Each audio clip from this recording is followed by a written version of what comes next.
Yo, Five here, back with another video. Today we're going to be rating X1 through X3, one of my favorite games. But today I'm going to be telling you which one has the best rating, which one doesn't have the best rating. So let's begin. Let's start out with the obvious, Megaman X. The game came out December 17th, 1993. I bet most of you guys probably played the first Mega Man X title, Mega Man X1. Probably one of the most memorable games of all time. When I was a little kid, Mega Man X was one of my favorite games, but probably one of the most challenging games for some people who play it for the first time. It was pretty hard when you didn't do it in order, I'm telling you. But overall, what makes Mega Man X unique than other Mega Man X games is that when you defeat bosses like Chill Penguin, for some odd reason, Chill Penguin stage affects Flame Mammoth stage, where Flame Mammoth stage, lava turns into ice for some reason. And when you defeat Storm Eagle stage, it also affects Spark Mandrill stage, which stops electricity and makes the stage a lot more easier to beat. It's pretty odd, but honestly, this is one of the best features Mega Man X has in store. But also, let me go over the other features that Mega Man X has. Mega Man X also has a heart tank system where you could increase your health, and the sub tank system, which could storage energy just in case you really need it. For example, right here.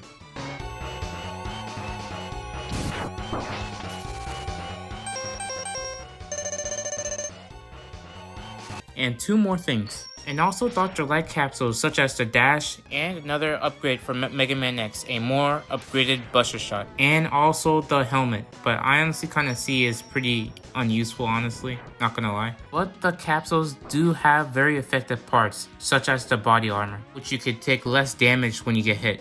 And there's also one very cool Easter egg. It's from Street Fighter and it's called the Hadouken, which could easily one-shot every enemy you face. But you'll have to have all the upgrades to get it, and you have to be in Armadillo stage. So what's the overall rating for Mega Man X? Honestly, I'll rate it a 10 out of 10. It has one of the best soundtracks, and also has one of the best features. Overall, I just love this game, and honestly, will always have a place in my heart. The next X series. Mega Man X2. The game came out December 16th, 1994, basically a year after Mega Man X came out. Mega Man X2. This game is actually, in my opinion, more easy than Mega Man X, because first of all, you have the dash from the beginning, and then the bosses are just easy. They just made the bosses easy for some reason, using the X Buster only. But it really depends if you're good at the game or not really at all. Overall, Mega Man X2 isn't really that bad. It has the same hard tank system, the sub tank system, and the capsules where you could upgrade your parts to become even more powerful. Man, when you don't have the air dash, it takes you a while to get to that light capsule, I'm telling you. I forgot to tell you guys, Zero actually kind of got destroyed in Mega Man X1, so you have to be 2 Mavericks to find these Mavericks to get the Zero parts. But it's optional though, you don't have to really fight them if you don't want to. And also, when you really want to fill up your sub tanks, you could go to this location. It's in Bubble Crab stage, and it's right there where you destroy this fish thing. I don't know what you call it, but it's right there, and you could just use the charged silk weapon to get the energy needed to fill up your sub tanks. This is actually a pretty good feature for Mega Man X2, not gonna lie. And on the third Sigma stage in Mega Man X2, there's another cool Easter egg, but you have to take the leap of faith here. And also, make sure you're full health and you have all the Dr. Light capsules, and all sub tanks and heart tanks. And make sure you hug the wall to get the final Dr. Light capsule of Mega Man X2.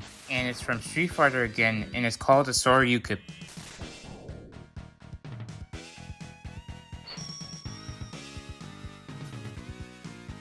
And another one-hit kill upgrade, but make sure you're full health to do it. I messed up a few times, but I eventually got him. So what's the overall rating for Mega Man X2?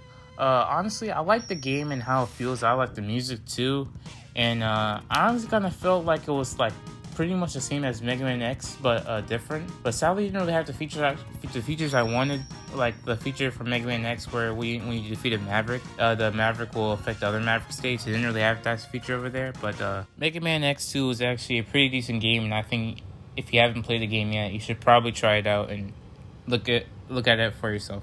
And I'll give it a 8.5, honestly. Mega Man X3. Personally, I had a very hard time beating the game because it was pretty hard in my opinion. But overall, what makes Mega Man X3 very memorable is the soundtrack. Man, the soundtrack is just so good, honestly. Mega Man X3 allows you to play as Zero, but I honestly prefer you not to play as Zero because if you die with Zero, you won't be able to play Zero for the rest of the game, which is kind of a bummer, honestly. But Mega Man X3 has the same hard tank system as the sub tank system and the Dr. Light capsule parts. But there's also a new feature where you could use these robots things. I guess I like to call them the mechs, where you could use it to find hard tanks and destroy enemies with it too. Just saying, the mechs are actually good in certain areas and habitats, so don't just pick whatever you want to pick. Try and use it strategically. But overall, the game's stages are not actually that bad, but just be careful, you know. Honestly, I just had like a hard time beating those stages when I was a kid. I was only able to finish the game like I guess 5 years later when I was mature enough, I guess so. But overall, just be careful of which boss you take, because most of the bosses are just so hard, I'm telling you. And also there's some annoying robots called Bit and Bite that just show out of nowhere, like when you beat 2 Mavericks in the game.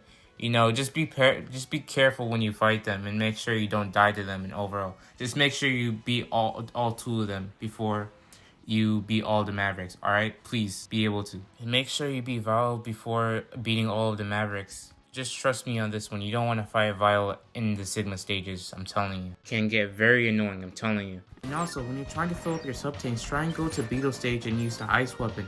And go to this ladder. You'll probably know where it is. Actually, it's kind of a fun fact. The ice weapon gives you a higher chance of getting energy you needed to fill up your sub-tanks. This definitely helped me a lot when I was trying to beat the final stages of the Sigma areas. And also, did you know that in Mega Man X3 there's actually a Mega Man X Golden Light Capsule where you'll have most of the upgrades, such as you'll have all the upgrades such as the double dash, the pre-charge shots, and the self-heal. Sadly, I already beat the game, and when I saved my progress and tried to go back to where I started back in the Sigma stages, I wasn't able to get the golden Mega Man armor. And also, when you're trying to get the golden armor, try not to go to another Dr. Light capsule with a purple capsule on it, because if you do that, you won't be able to get the golden armor. Sadly, this game has a lot of flaws. And also, when you're trying to get the Zero Saber, you don't have to have all the upgrades. You could also try and use Zero at the second Sigma stage. You have to switch to Zero when you're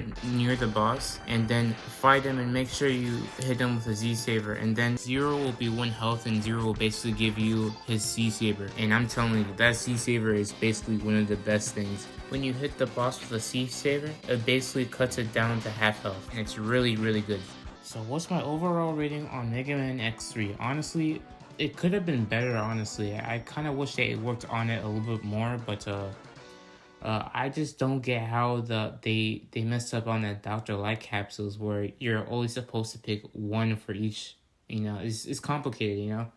I wish they had more time on that. And I don't have a problem with the soundtrack. I love the soundtrack, but overall I'll give the game a 6 out of 10. It could have been better, honestly, but what are you guys' opinion on Mega Man X3? And what's your other opinions on Mega Man X1 and Mega Man X2? Tell me in the comments below.